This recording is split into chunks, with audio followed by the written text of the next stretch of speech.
Hello बच्चों, BA first year sociology की class में आप सभी का स्वागत है। फर्स्ट ईयर सोशियोलॉजी में हम सेकेंड पेपर पढ़ रहे थे, भारत में समाज संरचना और परिवर्तन।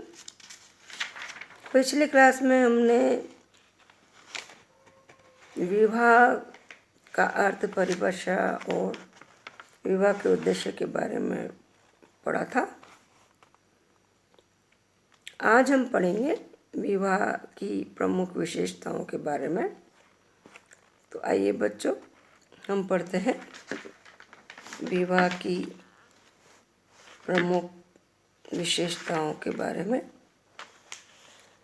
कुछ बिंदुओं के माध्यम से मैं आपको विवाह की विशेषताएं बताती हूँ।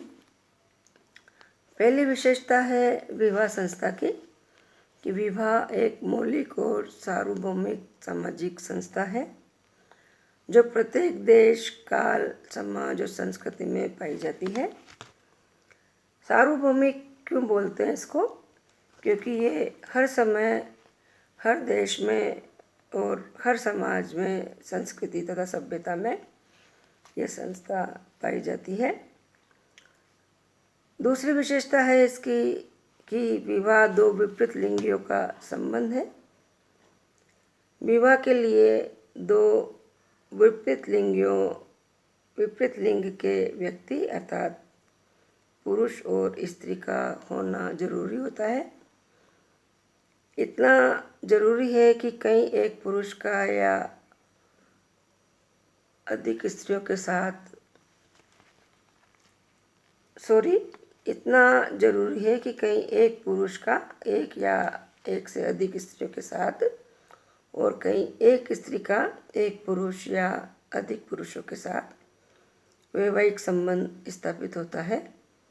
परंतु सामान्यतः वर्तमान में एक विवाह की प्रथा का चलन पाया जाता है। नेक्स्ट विशेषता है कि विवाह को मान्यता उसी समय प्राप्त होती है जब उसे समाज की स्वीकृति मिल जाती है। यह स्वीकृति प्रथा या कानून के द्वारा या धार्मिक संस्कार के रूप में भी हो सकती है। सामाजिक स्वीकृति के अभाव में यौन संबंधों को अनुचित और अनैतिक माना जाता है। कहने का मतलब ये है कि दो विपरीत लिंगों के बीच में यौन संबंध विवाह के द्वारा ही स्थापित हो सकते हैं। विवाह के बाद ही इस प्रकार की स्वीकृति समाज से मिलती है, जबकि इस विवाह को भी सामाजिक स्वीकृति प्राप्त हो।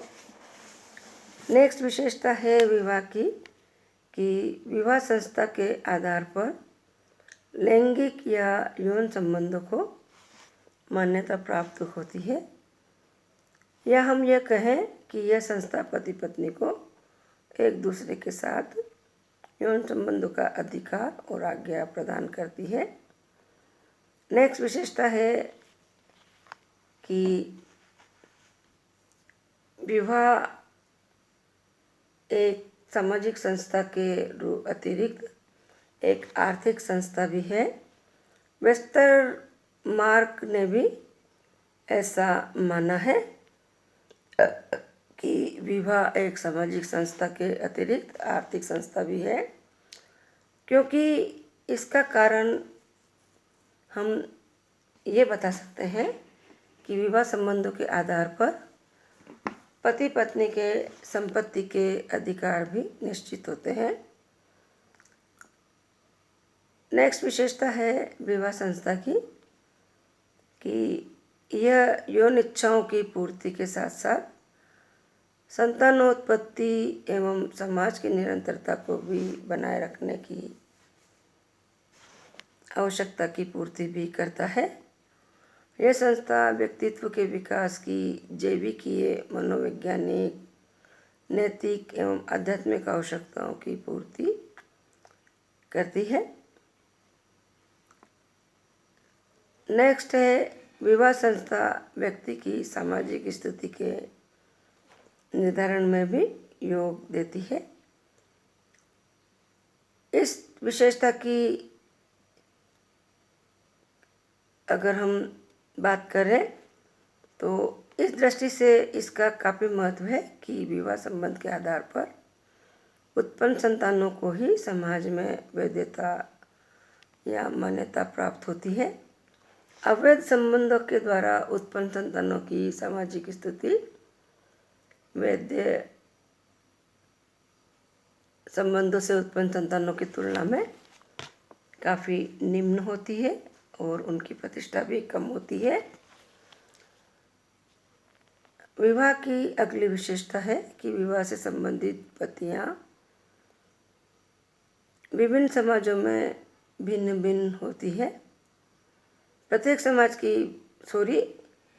विवाह से संबंधित पद्धतियां या तरीके विभिन्न समाजों में अलग अलग होते हैं, भिन्न भिन्न होते हैं। प्रत्येक समाज की विवाह की पद्धति उस समाज की प्रथाओं, परंपराओं, मान्यताओं और संस्कृति पर निर्भर करती है और ये सभी समाजों में भिन्न भिन्न या अलग अलग होती है। नेक्स्ट विशेषता है विवाह की कि विवाह संबंध एक स्थायी संबंध है। विवाह के द्वारा पति पत्नी के बीच स्थायी संबंध की स्थापना होती है। यौन इच्छाओं की पूर्ति और संतानोत्पत्ति विवाह का मुख्य उद्देश्य है। इसके साथ ही बालकों का लालन पोषण और उनका सामाजिकरण एवं बच्चों के व्यक्तित्व के विकास की दृष्टि से विवाह संबंध का स्थायी होना आवश्यक है। बिना स्थायी संबंध ही स्थापना के पारिवारिक जीवन की दृढ़ता खतरे में पड़ जाती है। यानी कहने का मतलब है कि यदि स्थायी संबंध नहीं होगा तो पारिवारिक जीवन की दृढ़ता खतरे में पड़ जाती है। तो देखा बच्चों आपने कि विवाह की विशेषताएं इतनी प्रकार की हैं। विवाह न केवल पति पत्नी को आर्थिक और सामाजिक सुरक्षा प्रदान करता है, न केवल पति पत्नी को बल्कि पूरे परिवार को। और विवाह बच्चों का लालन पोषण करके, विवाह के द्वारा ही बच्चों का लालन पोषण होता है तथा उनका उचित सामाजिकरण होता है। जब दो व्यक्ति, विपरीत लिंग के दो व्यक्ति यानी स्त्री और पुरुष विवाह करके संबंध स्थापित करते हैं और संतान उत्पत्ति करते हैं तो उसे समाज में वैध माना जाता है और ये विवाह समाज के द्वारा स्वीकृत होता है, जो कि विपरीत लिंग के व्यक्तियों को या पति पत्नी को संतानोत्पत्ति का प्रथा और परंपरा के अनुसार अधिकार देता है। पूरा सामाजिक अधिकार उनको मिलता है। और जिन संतानों को ये पति पत्नी विवाह करके जन्म देते हैं उन्हें समाज वैध मानते हैं। अवैध संबंधों के द्वारा उत्पन्न संतानों को वैध नहीं माना जाता और वैध संतानों की तुलना में अवैध संतानों की समाज में प्रतिष्ठा और परिस्थिति निम्न मानी जाती है।